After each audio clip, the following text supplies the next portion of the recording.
दोस्तों, आंखों में आंसू और दिल में दर्द लिए मैं इन मार्मिक पंक्तियों को तुमसे साझा कर रहा हूँ। और इस भयानक स्थिति में किसी की ज़रूरत तो किसी की मजबूरी को आज अपनी कलम से लिख रहा हूँ।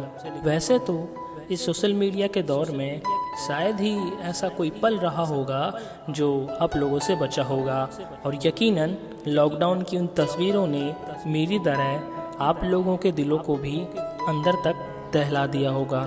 मुझे भी ये ज़िंदगी अब मुंबई के इस 1 BHK फ्लैट में थोड़ी बेगानी सी लगने लगी है।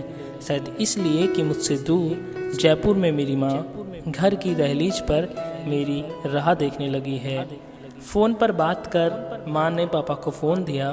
तभी पापा को मैंने समझाया और पूछा कि आखिर माँ मेरी इतनी फ़िक्र क्यों कर रही है। तभी पापा के पीछे से बहन की दबी हुई आवाज़ में सुनाई पड़ा कि बाबा, माँ अंदर वाले कमरे में जाकर रो रही है। मैं घर में सबसे छोटा हूँ, सब मुझे बाबा ही बुलाते हैं। तभी पापा ने कहा, अच्छा बाबा, चलो अपना ख्याल रखना और फ़ोन रखते हैं। मैं माँ पापा की रुंधी आवाज़ को महसूस कर उनके डर को समझ सकता था। उनके लाडले को कहीं कुछ हो न जाए, शायद यही डर अब उनके मन में भी घर करने लगा था। खैर उस पल को नज़रअंदाज कर मैं कोने में पड़ी एक कुर्सी पर जा बैठा और पास में रखा गिलास उठाकर पानी पीने लगा। पानी पीकर एक लंबी सांस अंदर खींचा और फिर मैं खुद से ही सवाल करने लगा कि यार, जब मेरे जैसे परिवार को ये महामारी इतनी बड़ी चिंता में डुबा सकती है, तो बेचारे उन दिहाड़ी मजदूरों को किस हद तक सोचने पर मजबूर कर सकती है।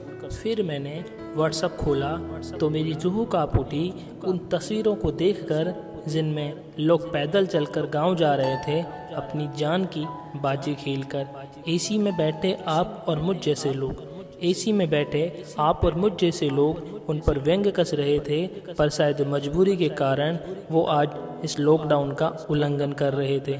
बहुत आसान होता है एसी वाले कमरे में बैठकर ज्ञान देना और बाहरी दुनिया का मजाक उड़ाकर उन पर तंज कसना, पर उन दिहाड़ी मजदूरों को ज़रूरतें देखकर आभास हो चुका था कि मुश्किल है अब उनके लिए यहाँ पर जड़ें जमाए रखना।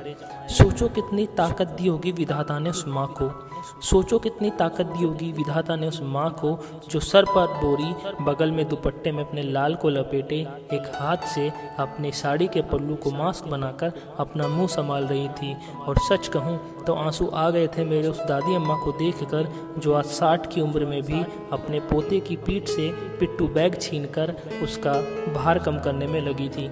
एक और तस्वीर जिसमें एक छोटा सा बच्चा जो अभी बोलना भी नहीं जानता होगा, मानो अपने पापा से पूछना चाह रहा है कि पापा, अचानक कुछ छोटी छोटी गलियों से निकलकर इन लंबी चौड़ी सड़कों पर बिना रुके हम कहाँ चले जा रहे हैं। तभी दादाजी के कंधों पर बैठी उस प्यारी सी गुड़िया पर मेरी नज़र गई, जो शायद अभी भी इस चिंता में डूबी है कि माँ के सर पर रखे इस छोटे से बोरे में घर का सारा सामान आ गया या हम पीछे भी बहुत कुछ छोड़ आए हैं।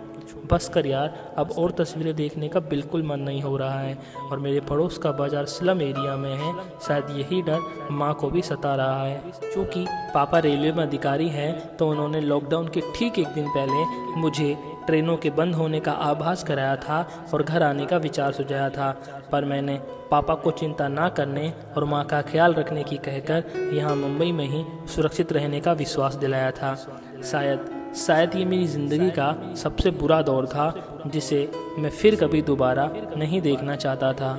ये कुछ और नहीं, इंसानों के द्वारा प्रकृति के साथ किए हुए खिलवाड़ थे, और आज इंसान घर में बंद होने पर मजबूर था। ये उसी के गलती के परिणाम थे। सब कुछ ठीक होने पर हम सबको मिलकर प्रकृति के साथ अच्छे बर्ताव का प्रण लेना होगा, नहीं तो फिर हमें प्रकृति के ऐसे दुष्परिणामों के लिए दोबारा तैयार रहना होगा।